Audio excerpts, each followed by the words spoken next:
Good morning, everybody. It's the Canon of Sussex here with you, and I'm delighted to have two guests. Our theme today is mental health, and we're going to be talking about the kind of stress reactions that we've observed within ourselves and also within those that we live with, talk with, and have some kind of connection with. What sort of stuff that we've been seeing. And we'll begin with prayer, and I'll take the collect from Sunday that we've been praying all week. The Lord be with you. And also with you. Let us pray. O God, whose Son Jesus is the good shepherd of your people, grant that when we hear his voice, we may know him who calls us each by name and follow where he leads, who with you and the Holy Spirit lives and reigns, one God, forever and ever. Amen. Well, today I have two fabulous guests with us. We have incredibly competent, relaxed, and skilled mom. Christine is here with us. Welcome, Christine. Hi. Everybody recognizes her and her wonderful sons. That one of them's an acolyte. They sang in the choir, and they are huge hits of the Christmas pageant as well. Oh yes, they love that. Yes, right. And then we have Liz Bonomo with us, and she is a licensed clinical therapist. She lives between Inglewood and Andover, a beautiful Lake Lenape. And both of these ladies have been brides of mine, and I was telling them that because they're brides, they're always frozen in time in that moment.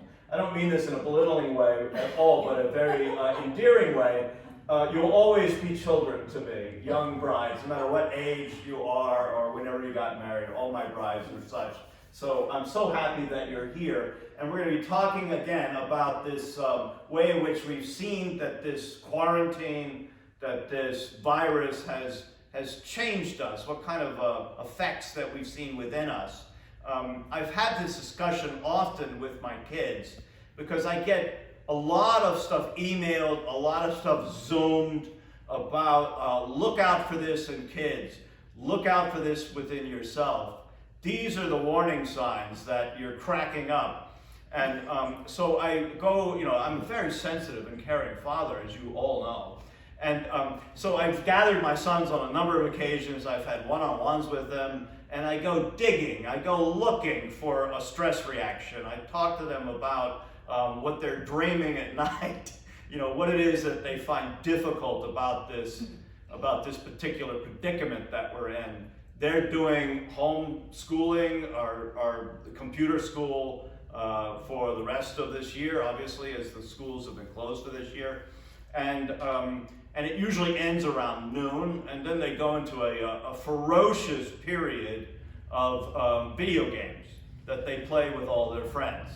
And so after really kind of beating my head against the wall, and they're pretty communicative, and if something's bothering them, they usually will offer it up relatively quickly. It dawned on me that maybe I was looking for something that wasn't there. So I just, on a chance, I said to them, tell me something, which is better, right now, under quarantine, or before all this happened? And they said, now. That they like it better. They have a sense of more freedom, freedom to just play computer games as much as they want. They're super connected to their friends. One of them last night I walked into my older son's Jesse's room, and he's talking to Peter, and I'm like, hey Peter, how you doing? I really love this kid Peter, a friend of his. And I didn't even know that Peter had moved to Pittsburgh, but they're as friends now as they were before. But I thought, hey, that's probably not true, my experience, because I tend to have a sort of a sunshine theology and spirituality. I try to find, when life hands you lemons make lemonade. That's probably not true with everybody. And right here, before this fireplace, in these conversations with the canon, we have heard people talk about the heartbreak of being separated from loved ones in nursing homes. We've talked just last week about how weird it is, and I'll be kind, to be in your freshman year, your senior year of college, and then being wrenched from that environment and plucked down with where? back with your good old mom and dad. And what an adjustment that is, and what a sense of loss that is with what you expected. So I have gathered these two folks to just sort of kick around this particular topic. And I thought maybe we'd start with Liz and just say, hey, Liz, in your practice and in your own life, what kind of reactions have you seen from this current situation that we're in? Yeah, I mean, I think it's interesting, what you're saying, Robert, that, kids, are largely doing, pretty well. I mean, I think there's some relief that the academic pressures are reduced to some extent. They're finding that there's some relief about not having to be so pressured in school. I mean, they're still doing lots and lots of schoolwork, but I think it's not having quite the same intensity. And there's a relief, around that, and not having to get up quite so early in the morning has been very, very helpful for kids too, that they can kind of sleep more, which kids really like to do. So that group, I think largely is, rolling with this. The reactions are just across the spectrum. People that tend to be introverts are not minding this quarantine so much. They just, maybe there's some social anxiety there that's completely relieved because they don't have to go out and nobody is out. So that kind of resonates with them, good, it's not like I'm supposed to be out where everyone else is out. So that can be very relieving for introverts, just that really taking down that social anxiety a great deal. Extroverts like to be out there doing a lot of stuff, interacting with people, engaging in lots of activities. They're more frustrated and just looking for that kind of discharge. That's what turns them on in life. People that need a lot of distraction, if they have a lot of internal anguish, a lot of intrapsychic pain, they need distraction, and this is a very, very hard time for them. So if you're sitting with a lot of emotion and going out and doing things takes your mind off that, this is going to be like a hard time for you. People that are self-starters are doing very well in this time. People that can organize and structure their time on their own. They are functioning fine. They're finding projects to do in the house. They're cleaning out closets. They're fixing their basements. They're, cooking things, baking like they haven't in years before. They know how to structure their day, and they are, really doing fine with kind of managing themselves. People that have more trouble kind of self-structuring. They just kind of can't get their day going. They can't sort themselves out. They've never been good at self-structure. Their jobs or their school provided a structure and a routine for them that somehow held them. And without that, they're kind of at a loss to organize. So those people are having more trouble. And then there's this sort of, overlay of this virus that is on people's minds. Is it coming for me? Who do I know? The worry about the uncertainty of what this is all about. We know so little about it, and that kind of is infiltrating, whether it's in your high brain and on your mind in a really conscious way, or whether it's just in your unconscious and kind of working on you. That's kind of present in all people really at this time. So that's kind of a general view of what I'm seeing. It's really like each individual is having a very different one. Social support is really important. People who are well connected are, definitely, doing better than those who don't have social support. So there's a lot of family and friends, even if they're not with you, but you feel like they're there and they're calling you, Zoom calling with you, connected with you in some way. that is holding people very firmly. People who have prayer and spirituality are doing much better than people that don't. So yeah, this is just some thoughts about what I'm seeing. If I could just ask you a question, I've been noticing a kind of an increase in anger on the part of people, and it often lands on kind of an object or a person or a system, and I wonder if that's really where it belongs or where it is. If it's sort of misplaced or displaced, to some enemy, like the divide in America seems to be kind of increasing now, and the finger pointing.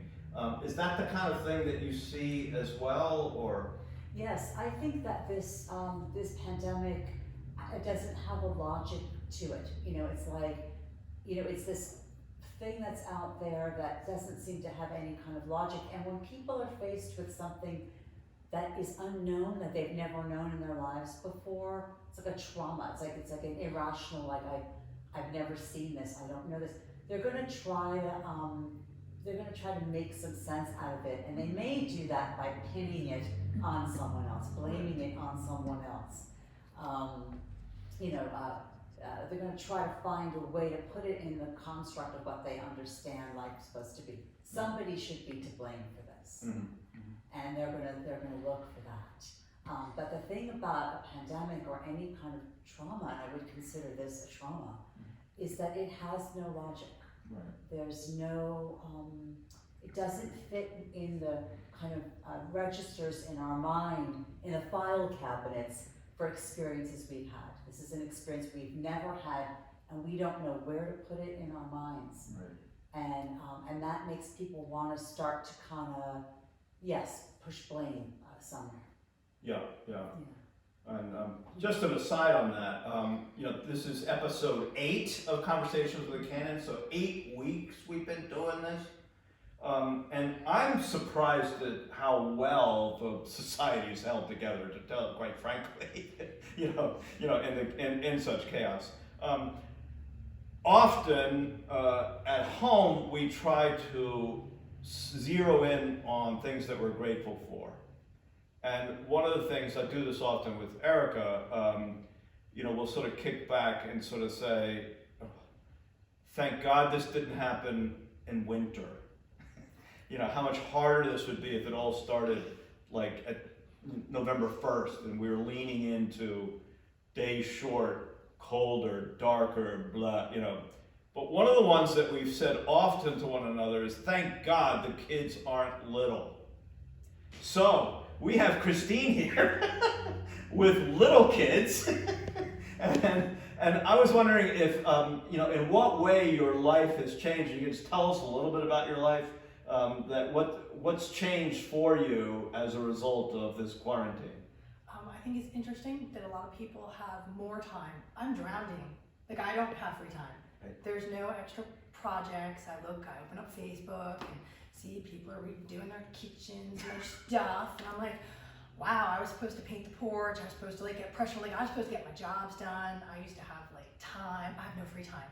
There's no such thing between trying to homeschool, which is an interesting concept in itself because, yes, I'm not a teacher and I'm trying to do it, and my kids treat me like I'm some sort of evil messenger, which I really am, because I'm not the teacher. I just get sent home the homework and I have to deliver it to them, and they're angry at me because I assigned social studies for last week was the branches of the government. If I actually assigned social studies, it would not have chosen the topic of the branches of the government. That is not what I would have done. But that's the message I had to deliver and teach. That's not what I would have picked. But that's what 4th grade picked. And that's what I had to teach, go over, and then help study for a test. Could it get any drier? I mean, really. But that's what I had to do.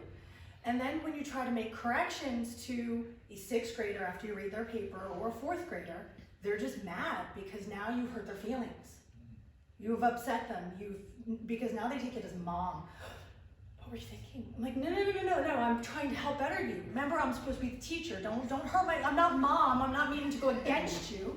Now I'm the teacher. why would you think that? No, I'm just a teacher. Like, can we work together? Can we try to do?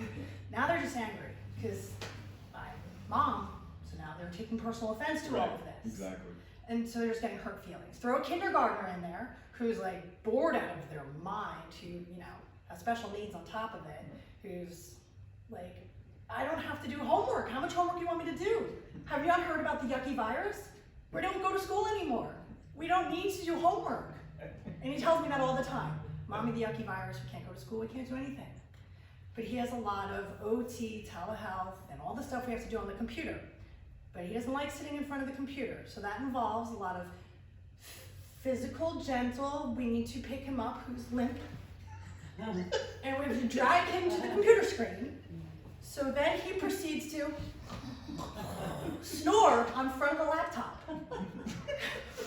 After you've proceeded to put it in front of there and the teacher, and he needs to do speech or OT, now he's left the screen, and you're trying to get him back, and you're trying to do all this calmly, because there's obviously another adult on the screen. You're trying not to implode. And that's after you've already argued with the 10-year-old who's trying to do Wilson because he has his own reading problems and issues, and you do that twice a week with the teacher. And the rest of the time, you have to do Wilson yourself, which you're trying to teach yourself. I don't know anything about dyslexia or Wilson, but I have to do it during the week. So and then I have to read all his stuff to him. My 6th grader is my IT department because I don't know Windows 365 at all. And I know nothing. I haven't done Word since college because I decided to get married and be a stay-at-home mom. And that's a lot of fun.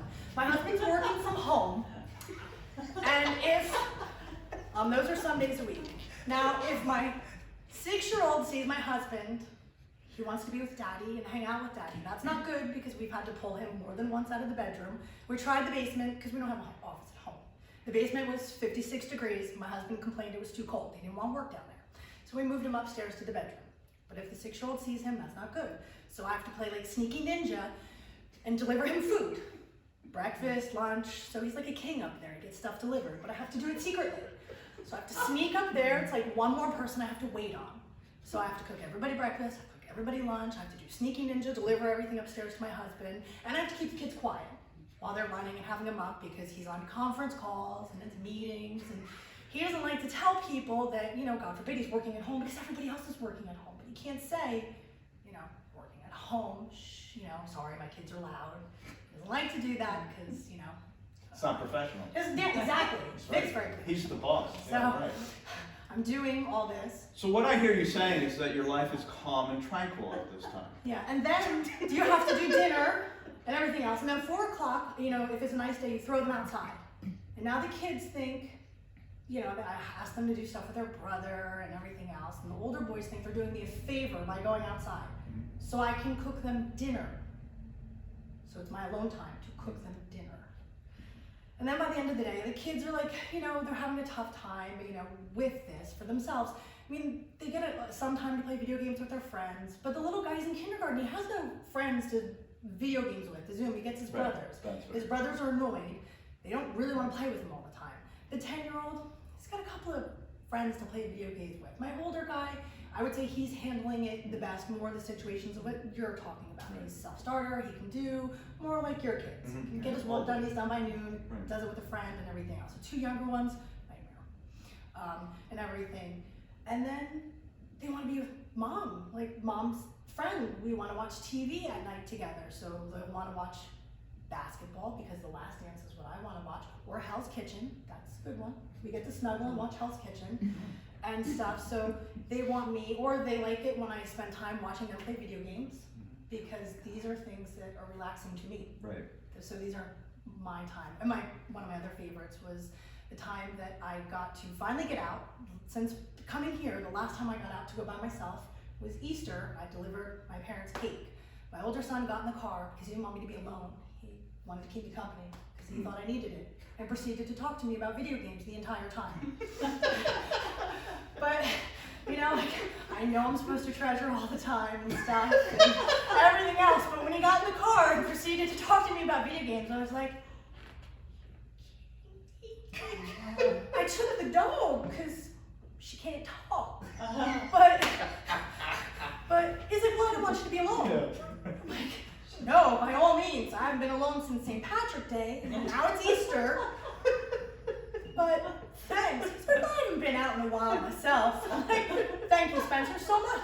Like I am drowning. And then I listen to your stuff, and you're enjoying quality time with your family, building beds and stuff. And I'm like, I am literally smoking busy. Like, my kids have had meetings wrapped in blankets because they don't have clean pants. Yeah. And I'm like, look, just hold it up above. Like, just hold it above. I got nothing. Like, I'm sorry, but like you people need to learn home ec. We are working on home ec. They're like, what? I'm like, you're gonna learn how to do some laundry. You're gonna learn how to do, because I'm drowned. Like, I'm running out of time. There you go. Right. Exactly. You know. So. Yeah, and I hear this from other moms who weren't as lucky to be picked by me to sit on the, and you know and the age difference is the key here. You know, Melissa, you know Melissa, right?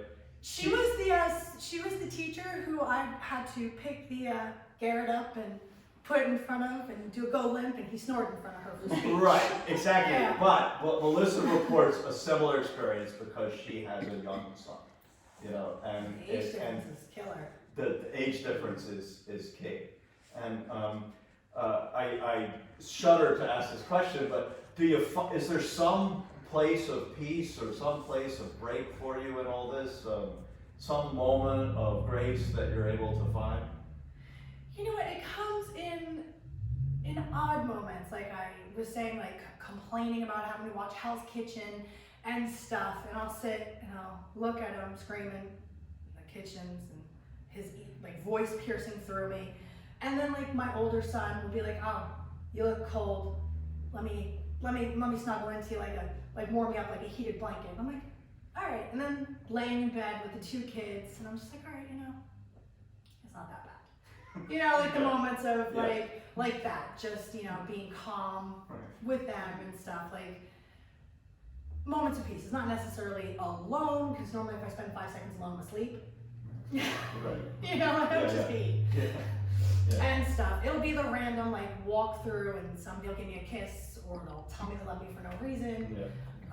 I had a member from the church, like I was at rock bottom the week before Easter, and I got a card in the mail for no apparent reason, just, "Hey, we're thinking of you." And I was like, wow, I've never gotten a card from anybody, but like I really needed somebody to be thinking of me. It's just odd moments, like that just seem to appear when I least expect them.